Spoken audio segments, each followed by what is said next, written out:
ಸಖತ್ ಖಾರ ಬಣ್ಣ ಮತ್ತು ರುಚಿ ಆಚಿ ಚಿಲ್ಲಿ ಪೌಡರ್. ಬೆಳಗಾವಿಯಲ್ಲಿ ಉಸಿರುಗಟ್ಟಿ ಮೂವರು ದಾರುಣವಾಗಿ ಸಾವನ್ನಪ್ಪಿರುವಂತಹ ಘಟನೆ ನಡೆದಿದೆ. ಮತ್ತೋರ್ವ ಯುವಕ ಶಹನವಾಜ್ ಸ್ಥಿತಿ ಇದೀಗ ಗಂಭೀರವಾಗಿದ್ದು ಆತನನ್ನು ಆಸ್ಪತ್ರೆಗೆ ದಾಖಲಿಸಿ ಚಿಕಿತ್ಸೆ ಕೊಡಿಸಲಾಗ್ತಾ ಇದೆ.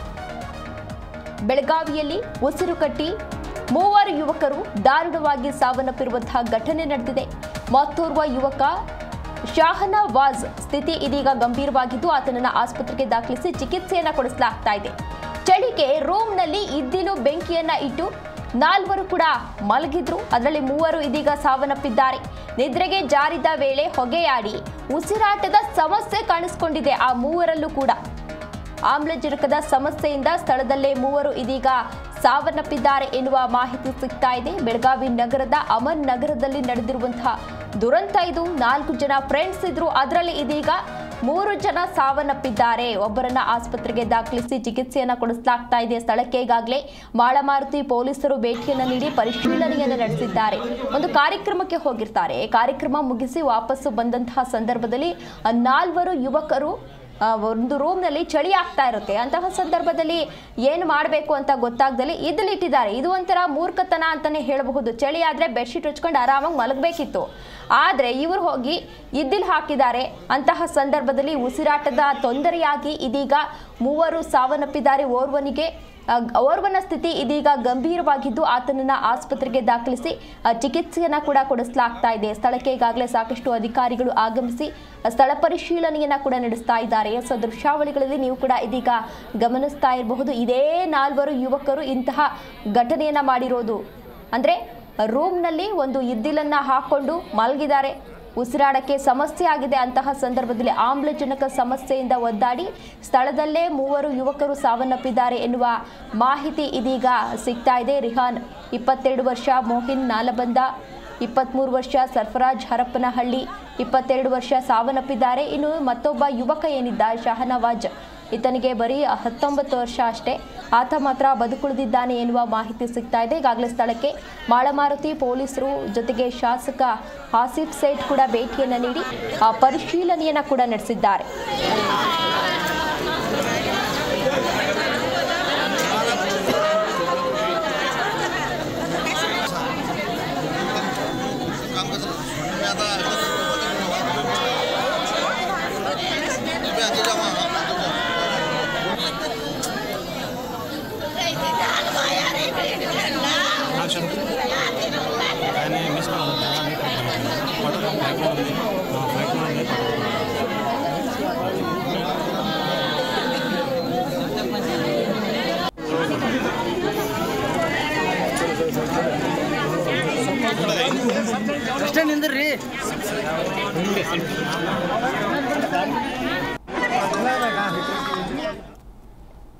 ಇದೇ ವಿಚಾರಕ್ಕೆ ಸಂಬಂಧಪಟ್ಟಂತೆ ಹೆಚ್ಚಿನ ಡೀಟೇಲ್ಸ್ ಅನ್ನು ನೀಡಿದ್ದಾರೆ ನಮ್ಮ ಪ್ರತಿನಿಧಿ ಬಾಳಪ್ಪ. ಬಾಳಪ್ಪ, ಇದೀಗ ಬೆಳಗಾವಿಯಲ್ಲಿ 3 ಜನ ಉಸಿರುಗಟ್ಟು ಸಾವನ್ನಪ್ಪಿದ್ದಾರೆ. ಅವರು ಎಲ್ಲಿ ಹೋಗಿದ್ರು, ಯಾವ ರೂಮ್ ಅದು, ಮನೇಲಿ ಯಾರು ಇರ್ಲಿಲ್ವಾ, ಅಕ್ಕಪಕ್ಕದ ಮನೇಲಿ ಯಾರು ಇರ್ಲಿಲ್ವಾ ಅಂತ ಕಂಪ್ಲೀಟ್ ಡೀಟೇಲ್ಸ್ ನೀಡೋದಾದ್ರೆ. ಏನು ಬೆಳಗಾವಿ ಜಿಲ್ಲೆ ಏನು ಮಹಾಂತೇಶ್ ನಗರ ಬಳಿ ಬ್ರಿಡ್ಜ್ ಬಳಿ ಏನು ಒಂದು ಮನೆಯಲ್ಲಿ ಕಾರ್ಯಕ್ರಮವೊಂದಕ್ಕೆ ಹೋಗಿ ಅವರು ಮನೆಗಡೆ ಬಂದು ಒಳಗಡೆ ಮಲಗುವ ಸಂದರ್ಭದಲ್ಲಿ ಚಳಿಗೆ ಏನು ಒಂದು ಇಡ್ಲಿಯನ್ನು ಹಾಕಿಕೊಂಡು ಬೆಡ್ ಪಕ್ಕ ಮಲಗಿದ್ರೆ ಅನ್ನೋ ಮಾಹಿತಿ ಲಭ್ಯವಾಗಿದೆ. ಆ ಮಾಹಿತಿ ಈಗಾಗಲೇ ಏನು 3 ಜನ ಯುವಕರು ಸಾವನ್ನಪ್ಪಿದ್ದಾರೆ. ಓರ್ವ ಏನು ಈಗಾಗಲೇ ಆಸ್ಪತ್ರೆಗೆ ದಾಖಲು ಮಾಡಿದ್ದಾರೆ. ಯಾಕಂದ್ರೆ ಆಮ್ಲಜನಕದ ಕೊರತೆಯಿಂದ ಇಡ್ಲಿಯನ್ನು ಹಾಕಿದ್ರಲ್ಲ, ಬೆಂಕಿಯ ಏನು ಹೊಗೆಯಿಂದಾಗಿ ಅವರು ಸಾವನ್ನಪ್ಪಿದಾರಂತ ಈಗ ಏನು ಸ್ಥಳೀಯ ಪೊಲೀಸರು ಮತ್ತು ವೈದ್ಯಾಧಿಕಾರಿಗಳು ಮಾಹಿತಿಯನ್ನು ನೀಡಿದ್ದಾರೆ. ಸ್ಥಳಕ್ಕೆ ಆಸಿಫ್ ಸೇಠ್ ಇದನ್ನು ಶಾಸಕರು ಅವರು ಭೇಟಿ ನೀಡಿ ಪರಿಶೀಲನೆ ಮಾಡುವಂತ ಕೆಲಸ ಮಾಡಿದ್ದಾರೆ. ಈಗ ಸಂಬಂಧಪಟ್ಟಂತೆ ಈಗಾಗಲೇ ಹೆಚ್ಚಿನ ತನಿಖೆಗಳನ್ನು ಮಾಡ್ತಾ ಇದ್ದಾರೆ.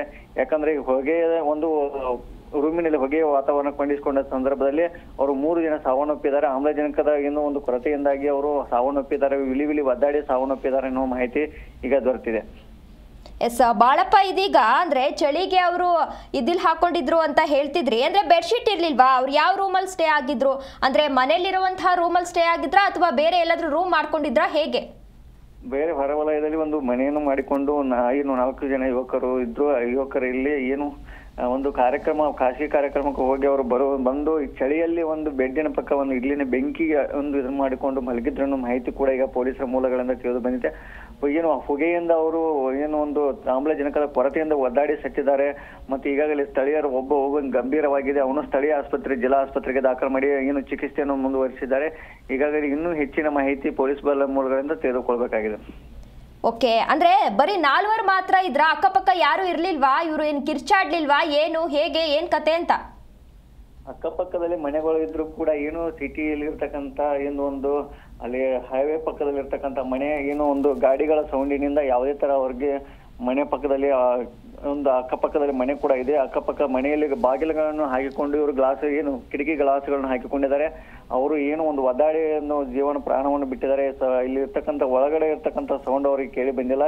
ಈಗಾಗಲೇ ಅವರು ಅಕ್ಕಪಕ್ಕದವರು ಹೊಗೆ ಮನೆ ಒಳಗಡೆ ಹೊಗೆಯನ್ನು ಹೆಚ್ಚಿನ ಪ್ರಮಾಣ ಹೊಗೆ ಬರೋದ್ರಿಂದ ಅಕ್ಕಪಕ್ಕದವರು ಬಂದು ನೋಡಿದಾಗ 3 ಜನ ಸಾವನ್ನಪ್ಪಿದ್ರು. ಓರ್ವ ಗಂಭೀರವಾಗಿ ಉಸಿರುಗಟ್ಟಿ ಒದ್ದಾಡ್ತಾ ಇದ್ದ, ಅವನ ಆಸ್ಪತ್ರೆಗೆ ದಾಖಲು ಮಾಡಿದ್ದಾರೆ. ಓಕೆ, ಧನ್ಯವಾದ ಬಾಳಪ್ಪ ತಮ್ಮೆಲ್ಲ ಡೀಟೇಲ್ಸ್ಗಾಗಿ. ದೃಶ್ಯಾವಳಿಗಳಲ್ಲಿ ನೀವು ಕೂಡ ಇದೀಗ ಗಮನಿಸ್ತಾ ಇರಬಹುದು, ಈ 4 ಜನ ಯುವಕರು ಇದೀಗ ಸಾವನ್ನಪ್ಪಿದ್ದಾರೆ. ಇನ್ನು ಜೀವನದಲ್ಲಿ ಬದುಕಿ ಬಾಳ್ಬೇಕಾದಂತಹ ಮುಂದಾದ್ರೂ ಯುವಕರು ಎಚ್ಚೆತ್ಕೊಳ್ಬೇಕು. ಈ ರೀತಿ ಮಾಡಬೇಕು ಅಂತ ಅಂದರೆ ಅಲ್ಲಿ ಚಳಿ ಆದರೆ ಬೇರೆ ಬೇರೆ ಆಪ್ಷನ್ಸ್ ಇರುತ್ತೆ. ಮನೆಯಲ್ಲಿ ಬೆಂಕಿ ಹಾಕೊಳ್ಳೋದು, ಹಿದ್ದಿಲು ಹಾಕೊಳ್ಳೋದು ಎಷ್ಟರ ಮಟ್ಟಕ್ಕೆ ಸರಿ? ಈಗ ಪೋಷಕರ ಆಕ್ರಂದನ ಕೂಡ ಮುಗಿಲು ಮುಟ್ಟಿದೆ. ದೃಶ್ಯಾವಳಿಗಳಲ್ಲಿ ನೀವು ಕೂಡ ಇದೀಗ ಗಮನಿಸ್ತಾ ಇರಬಹುದು, ಸಾಕಷ್ಟು ಜನರು ಅಲ್ಲಿಗೆ ಆಗಮಿಸಿದ್ದಾರೆ. ಎದೆ ಉದ್ದಕ್ಕೆ ಬೆಳೆದಿರುವಂತಹ ಮಕ್ಕಳನ್ನ ಕಳ್ಕೊಂಡಾಗ ಆ ಪೋಷಕರಿಗೆ ಎಂಥ ನೋವಾಗುತ್ತೆ ಅನ್ನೋದು ನಿಜವಾಗ್ಲೂ ಕೂಡ ಕಳ್ಕೊಂಡವ್ರಿಗೆ ಗೊತ್ತಿರುತ್ತೆ. ಈಗಿನ ಯುವಕರು ಕೂಡ ಸುಮ್ಮನೆ ಈ ತರ ಹುಚ್ಚಾಟವನ್ನ ಮಾಡೋದ್ರ ಬದಲು ಏನೋ ಒಂದು ಅಟ್ಲೀಸ್ಟ್ ಬೇರೆಯವ್ರಿಗಾದ್ರೂ ಹೇಳಬಹುದಿತ್ತು, ಈ ತರ ಚಳಿ ಆಗ್ತಾ ಇದೆ, ಬೆಡ್ಶೀಟ್ ತಂದ್ಕೊಡಿ, ಹೀಗೆ ಏನೋ ಒಂದು ಮಾಡಬಹುದಿತ್ತು. ಈ ರೀತಿ ಮಾಡಿಕೊಂಡು ತಮ್ಮ ಜೀವನವನ್ನೇ ಕಳ್ಕೊಂಡ್ಬಿಟ್ಟಿದ್ದಾರೆ.